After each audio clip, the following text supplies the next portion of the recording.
अब हम बात करेंगे CSS को आप कैसे यूज कर सकते हो एक्सप्रेस.js के अंदर। अगर CSS की बात करें तो इनलाइन CSS में कोई डिफरेंस नहीं है। इनलाइन CSS जैसे यूज होती थी वैसे ही होगा, इंटरनल CSS जैसे यूज होती थी वैसे ही होगा।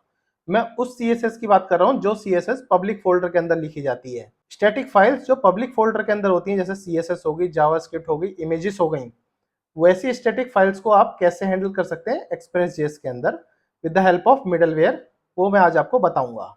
जिसमें आपको एक एक्सटर्नल CSS फाइल क्रिएट करनी पड़ेगी, उसको आप कैसे इंपोर्ट कर सकते हैं अपने HTML में, वो आपको बताने वाला हूँ। कुछ डिफरेंट मेथड होता है, थोड़ा सा आपको एक्स्ट्रा लर्निंग सीखने को मिलेगी।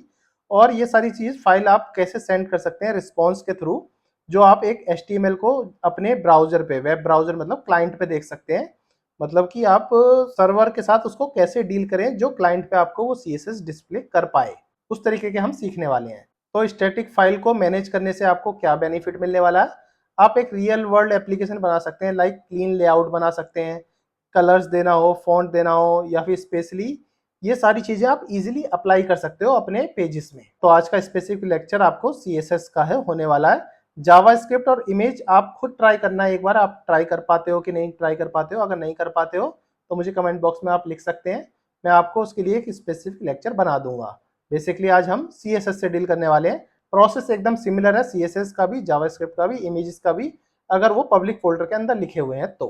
ठीक है, चलते हैं अपने VS कोड पे। जहां से हमने लास्ट लेक्चर खत्म किया था वहीं से ही हम स्टार्ट करने वाले हैं। सेम कोड है, कोई चेंजेस नहीं करे, जो चीज लिखी हुई थी सेम वैसी ही लिखी हुई है। इसी में ही हम सबसे पहले एक फाइल क्रिएट कर सकते हैं, index.html। इस वाली index.html देखना पेजेस के बाहर लिखी है मैंने, तो एक HTML फाइल पेजेस के बाहर हो गई, एक जावास्क्रिप्ट फाइल पेजेस के बाहर हो गई। तो अब index.html को पहले हम लिख लेते हैं शॉर्टकट मेथड से, जल्दी जल्दी express.js। ठीक है, इतना लिख लिया। और इसके अंदर भी हम h1 टैग में welcome to express.js, this is sample ext.js application, तो इतना ही रहने देते हैं। अगर बात करें इनलाइन CSS की, तो आप इसके अंदर CSS आराम से लिख सकते हो h1 टैग के अंदर।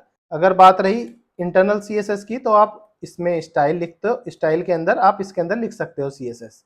मैं आपको इनलाइन और इंटरनल CSS नहीं पढ़ाऊंगा, क्योंकि ये चीज़ मैंने आपको लास्ट लेक्चर में क्लियर भी कर दी थी, और आपको HTML CSS आती है तो ये सब चीज़ आती भी होगी। मैं आपको बताने वाला हूँ एक्सटर्नल CSS के साथ आप कैसे डील कर सकते हैं। तो इसके लिए क्या है, सबसे पहले एक पब्लिक फोल्डर बना लो। पब्लिक फोल्डर बना लिया, अपनी एक स्टाइल शीट की एक फाइल बना लो। स्टाइल याद रखना, जो नाम रखोगे वो एकदम करेक्ट वही नाम आपको याद होना चाहिए। style.css मैंने पब्लिक के अंदर बना लिया। इसके अंदर आप चाहते तो इमेज भी अपलोड कर सकते थे, इसके अंदर JS फाइल भी, स्टैटिक जो JS फाइल आप यूज करना चाहते हो वो सब पब्लिक के अंदर यूज कर सकते थे, जो भी आप चाहते हैं। तो ये स्टैटिक फाइल्स हैं, जो भी पब्लिक के अंदर है वो स्टैटिक फाइल्स हैं, डायनेमिक फाइल नहीं है। ये आपको सब कुछ पता भी है पहले से ही, जावास्क्रिप्ट में मैंने स्टैटिक और डायनेमिक सब चीज समझा रखा है। ठीक है, इतना आपका बन गया। अब क्या है, इस CSS पे जाओ और इसके रिलेटेड जो भी बनती है इसमें CSS जो भी बनती है H1 और P टैग में, वो मैं यहाँ पे लिख लेता हूँ। वो CSS लिखने का सेम मेथड है, कोई चेंजेस नहीं है। बॉडी बनाओ, बॉडी के अंदर अपना जो भी चीज़ लिखना चाहते हैं, जैसे फॉन्ट फैमिली हो गया, मार्जिन हो गया, पैडिंग हो गया, बैकग्राउंड कलर हो गया, कुछ भी दे सकते हैं। जैसे कि मैं बैकग्राउंड कलर थोड़ा सा ब्लूइश कर देता हूँ, थोड़ा सा ब्लूइश कलर थोड़ा सा सही लगेगा, ये वाला कलर कर देता हूँ बैकग्राउंड का इसका, जिससे आपको समझ में आ जाएगा CSS चल रही है।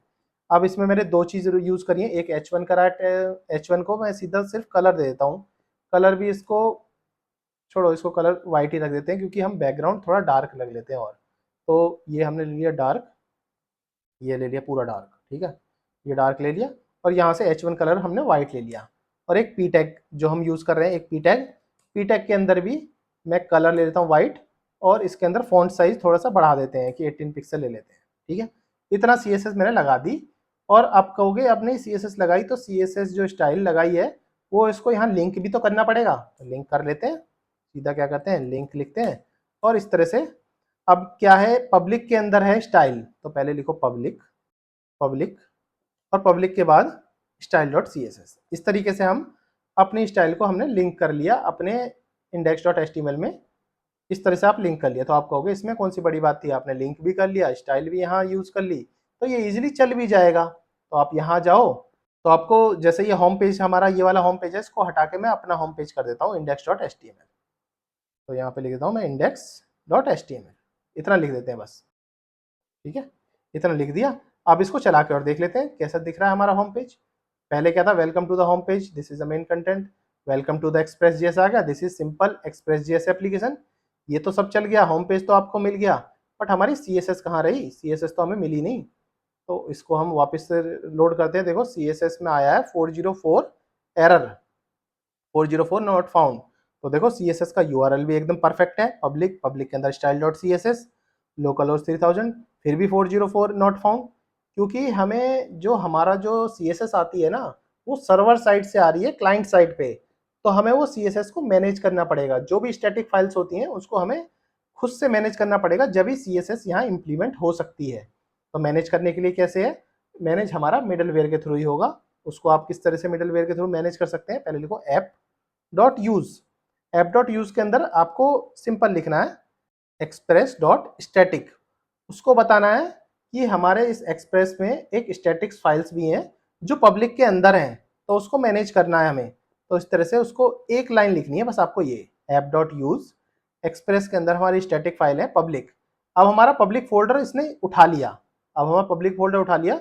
अब इसमें जाओ index dot H T M L में, यहाँ से पब्लिक हटा दो, क्योंकि पब्लिक तक तो उसने ढूंढ ही लिया, पब्लिक तक तो हमें मिल गया। पब्लिक के बाद अब क्या बचा? Style dot C S S. अब जैसे रन करोगे, दोबारा से रिफ्रेश करोगे, तो देखो सी एस एस आपकी लग जाएगी, जैसी सी एस एस आपको आपने दी थी वो सब इंप्लीमेंट हो जाएगी। इस तरीके से हम सी एस एस लगाते हैं, अगर वो सी एस एस अगर पब्लिक फोल्डर के अंदर लिखी हुई है तो। ठीक है, आपको इजीली समझ गया होगा। आपका टास्क जो है इमेज के साथ करने का, वो मेरे को करके बताओ आप कर पा रहे हैं कि नहीं कर पा रहे।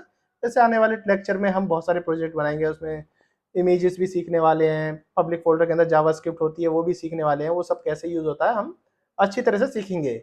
मतलब हम ऐसा कुछ नहीं छोड़ेंगे जो आप कहो कि नोड जेएस में मैंने नहीं सीखी है। तो ठीक है, अभी के लिए इतना ही, फिर मिलते हैं नेक्स्ट लेक्चर में। तब तक के लिए थैंक्स फॉर ज्वाइनिंग।